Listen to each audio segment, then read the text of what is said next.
নমস্কাৰ বন্ধুসকল, আপোনালোক সকলোকে স্বাগতম জনাইছোঁ দি এণ্টাৰটেইনমেণ্ট ভ্লগলৈ।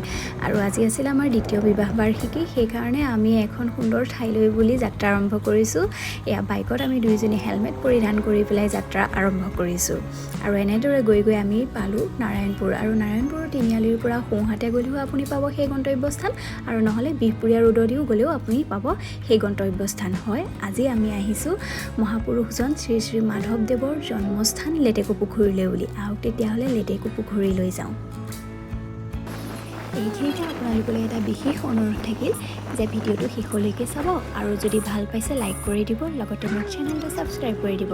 আৰু এইখন হৈছে বিহপুৰীয়া ফালে গ'লে পাব এইখন তোৰণ, আৰু এই তোৰণৰ তলেদিয়ে আপুনি সেই গন্তব্যস্থানলৈ বুলি যাত্ৰা আৰম্ভ কৰিব পাৰিব। আৰু আমিও এইফালে দিয়ে গৈছোঁ, প্ৰায় 4-5 কিলোমিটাৰমান গৈ থাকিব। এয়া দেখিছে আমি 50ৰ স্পীডতহে গৈছোঁ, একদম খুব লাহে লাহে গৈ আছোঁ। পৰিৱেশটো মুঠতে আমেজ লৈছোঁ, এটা গাঁৱলীয়া খুব সুন্দৰ ধুনীয়া পৰিৱেশ।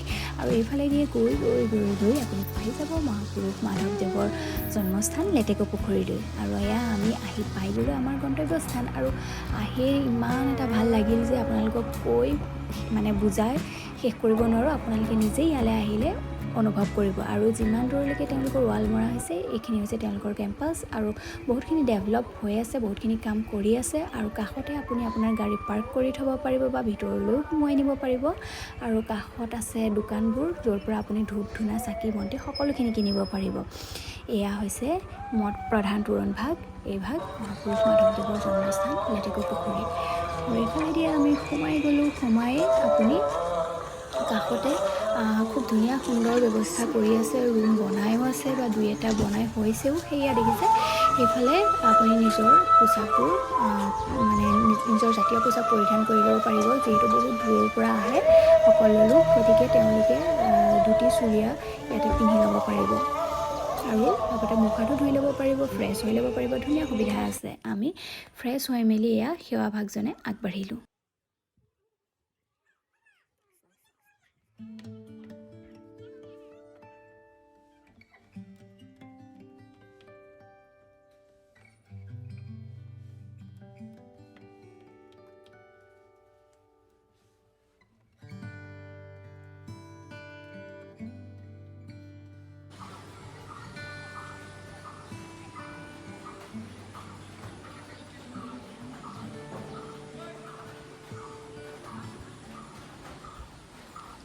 এয়া হৈছে মূল নামঘৰ ভাগ। আৰু নামঘৰ ভাগৰ ৱালত ভাগৱত গীতাৰ শ্লোক লিখা আছে, সেয়া ধুনীয়াকৈ আপোনালোকে পঢ়িব পাৰিব, অসমীয়াতে লিখা আছে।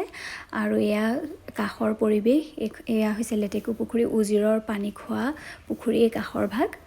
আৰু পৰিৱেশ খুব ধুনীয়া, শান্ত।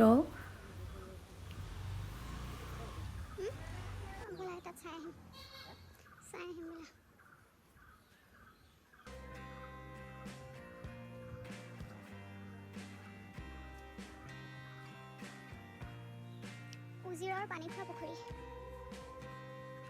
উজিৰৰ পানী খোৱা পুখুৰী।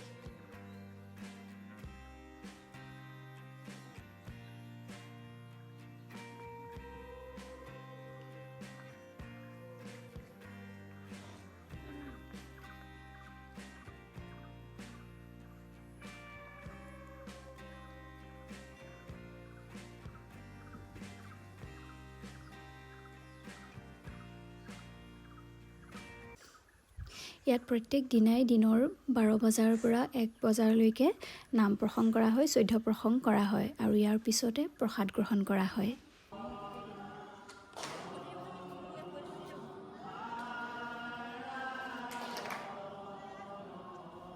নামঘৰ ভাগৰ ভিতৰত প্ৰসাদ গ্ৰহণ কৰিবলৈ দিয়া নহয়। ইয়াৰ বিপৰীতে তাৰ কাষতে বনাই থোৱা ৰান্ধনীশালৰ লগতে এটা ধুনীয়া ঘৰ, আৰু সেই ঘৰতে আমি সকলোৱে প্ৰসাদ গ্ৰহণ কৰিবলৈ বুলি এয়া খোজ ল'লোঁ। আৰু তাতে আমি সকলোৱে প্ৰসাদ গ্ৰহণ কৰিলোঁ। আৰু এই প্ৰসাদ বিতৰণ কৰিছে জানেনে, প্ৰায় 70-80-90 বছৰীয়া ককাসকলে। সঁচাকৈ তেওঁলোকৰ শুশ্ৰূষা দেখি সঁচাকৈ আপ্লুত হ'লোঁ। আৰু আমাৰ প্ৰজন্মই তেওঁলোকৰ আদৰ্শ লোৱা উচিত। আৰু তেওঁলোকলৈ এক বিশেষভাৱে একদম মোৰ অন্তৰৰ পৰা শলাগ লৈছোঁ। আৰু আমি সকলোৱে একেলগে মহাপ্ৰসাদ গ্ৰহণ কৰিলোঁ। আৰু ইয়াতে এই ভিডিঅ'টো শেষ কৰি আমি ইয়াৰ পৰা বিদায় ল'লোঁ। লগতে আপোনালোকে ভিডিঅ'টো চোৱাৰ বাবে ধন্যবাদ জ্ঞাপন কৰিলোঁ।